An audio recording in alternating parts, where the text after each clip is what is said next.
तो स्वागत है आप सबका हमारे चैनल में। दोस्तों, आज अपने लाइफ का, अपने बचपन का एक चीज आप लोगों के साथ शेयर करना चाहता हूं, जो बैंडेज भूत से रिलेटेड है। अब बैंडेज भूत क्या था और क्या है, आप ये सोच रहे होंगे। जो 1980-85 के समय के लोग हैं या 1974 में जो पैदा हुए थे, वो अच्छी तरह से जानते हैं कि 1980 और 85 में बैंडेज भूत का बहुत ही नाम चला था। बहुत ही लोग डर रहे थे कि आखिर ये है क्या। उसमें से एक मैं भी हूं, हमारे मोहल्ले के बच्चे भी थे जो हमारे साथ उठते बैठते थे, हम लोग खेलते थे। बैंडेज भूत ऐसा एक हवा चला था, ऐसा हवा कि आप उस समय, आपको क्या बताऊं, उस समय ना तो कोई सोशल मीडिया हुआ करता था, ना कोई ज्यादा टीवी किसी के पास हुआ करती थी, ना ही कोई अखबार उस तरह के थे ज्यादा कि जो बता सके कि ये अफवाह है। अगर वो अफवाह बता भी रहे होंगे तो हम बच्चों तक वो नहीं पहुंचती थी। और हम जैसे बच्चे इस चीज को लेकर बहुत डरे समय थे। उस जमाने में शाम को लाइट जानी ही जानी थी, शाम को लाइट जानी ही जानी थी। भारत के हर कोने में जाती थी। और हम लोग एक पश्चिम बंगाल के कलकत्ता शहर से बिलोंग करते हैं। तो मैं बता रहा था कि बैंडेज भूत था क्या। सुनने में आ रहा था कि भाई वो एक, पता नहीं जीता है, जागता इंसान है, ना मरा हुआ इंसान है, मालूम नहीं, पर पूरे शरीर में बैंडेज लपेटा हुआ है।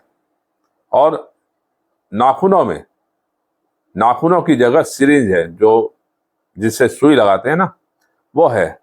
और पूरे शरीर में उसका पाइप गया हुआ है, कहीं थैला है, पता नहीं। लोग अलग अलग तरीके के बात बोलते थे। कोई कहता था उसके बड़े बड़े दांत है, पूरा खून चूस लेता है बच्चों का, खासकर बच्चों का, कि भाई बच्चों को पकड़ता है और खून चूस लेता है। तो आम बच्चे डरते बहुत थे। और कहीं गली मोहल्ला में, मतलब हम लोग खेलते थे तो डर लगता था कि भाई कहीं कोई बात ना हो जाए, जिसको लेकर के बहुत डरे समय थे। तो एक समय की बात थी कि हमारा मकान था, बिल्डिंग, जिसमें नीचे टेनेंट लोग रहते थे, छत पूरा खाली रहता था, कोई रहता नहीं था। ठंड की समय थी, हम लोग छत पे ही जाके सोते थे। छत पे एक कमरा था, उसमें जाकर सोते थे भाई लोग और कुछ दोस्त लोग, जिनके घर छोटे छोटे होते थे और रहने, मतलब रात में सोने की सुविधा है, तो हमारे पास, मतलब हम लोग घर तक आ जाते थे सोने के लिए। तो हुआ क्या कि एक दिन हम लोग गए तो देखा छत पर एक वाइट चादर के लपेट के कोई बैठा हुआ है। तो डर गए भाई, सोचे भाई बैंडेज भूत है। तो हमारा बड़ा भाई है, वो क्या किया कि लोहे का रड, जो मोटा, जो खिड़की में लगता है ना, सरिया जिससे, मतलब मोटा सा, जो पुराने जमाने में जो खिड़कियों में लगा करता था, आप समझ रहे होंगे कि मोटा हुआ करता था, वो मोटा रड पड़ा हुआ था बगल में ही। वो ले करके जा रहा था उसे मारने के लिए। भाई बैंडेज भूत है, मतलब एक साहस हम लोग दिखा रहे थे कि इसको मारते हम लोग, नाम होगा। जैसे हम लोग रड को मतलब ऊंचा करके मारने का एंगल से लेकर के उसकी तरफ आगे धीरे धीरे बढ़ रहे हैं, तो सर जानते क्या हुआ। वो आदमी बोलता है, मैं हूं तपेश। वो उस समय का गुंडा हुआ करता था। जब कभी पुलिस उसे खोजती थी या कहीं से वो आता था, तो वो छत पर भी आकर के छुप के बैठ जाया करता था। और फिर सुबह होने पर या जब उसे लगता था कि भाई अब ठीक है, तो चला जाता था। हमारे मम्मी पापा कहीं दूसरे बिल्डिंग में सोते थे, हम लोग बच्चे लोग उस बिल्डिंग में जाकर सोते थे। तो हुआ क्या, जब ऐसा उसने बोला कि मैं हूं तपेश, तब जाकर के हम लोगों ने डंडा हटा लिया, लोहे का रड हटा लिया। अगर उस लोहे का रड उसके सर पे पड़ जाता ना, तो सच में वो वहीं पर खत्म हो गया होता, मर जाता। तो दोस्तों, ऐसी ऐसी बहुत सारी कहानियां हैं लाइफ में, मैं आप लोगों के साथ शेयर करना चाहता हूँ, बातें करना चाहता हूँ।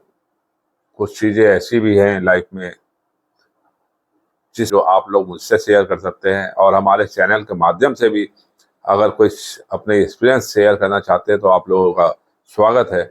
आप लोग आ सकते हैं हमारे चैनल में और यह वीडियो मैं पहली बार बना रहा हूँ, ज़्यादा इसमें तामझाम नहीं करूँगा। बस आशा करता हूँ कि आप लोग हमारी पूरी वीडियो देखे होंगे, और अगर आपको अच्छी लगे हमारी ये बातें और बहुत कुछ जानना चाहते हैं, लाइफ में कुछ एक्सपीरियंस होती है शेयर करना चाहता हूँ आप लोगों के साथ में। जरूरी नहीं है कि अगर मैं किसी गड्ढा में गिर गया हूँ तो आप भी गड्ढे में गिरे तभी समझे। मैं आपको बताऊंगा, आप मुझे बताएंगे कि लाइफ में ऐसा नहीं, ऐसा होना चाहिए, नहीं तो आगे चल के नुकसान होती है या तकलीफ होती है। तभी तो एक रिश्ता बनता है आपसे, और लोग समझदार होते हैं, कोई समझाने वाला होता है। तो अगर दोस्तों आपको हमारी चैनल अच्छी लगे तो प्लीज़ सब्सक्राइब करिएगा, और इस चैनल को जरूर जरूर सब्सक्राइब करिएगा, क्योंकि शुरुआती ही दौर है ये इस चैनल का। और आप लोगों को कुछ कमेंट करना हो तो कमेंट जरूर करिएगा, अच्छी अच्छी बातें बताइए, मुझे शेयर करिए। मैं आपका कमेंट्स भी पढ़ करके आप जरूर बताऊंगा, किसी से शेयर करूंगा। और अगर हमारे चैनल में कोई आना चाहते हैं तो मोस्ट वेलकम है। धन्यवाद दोस्तों।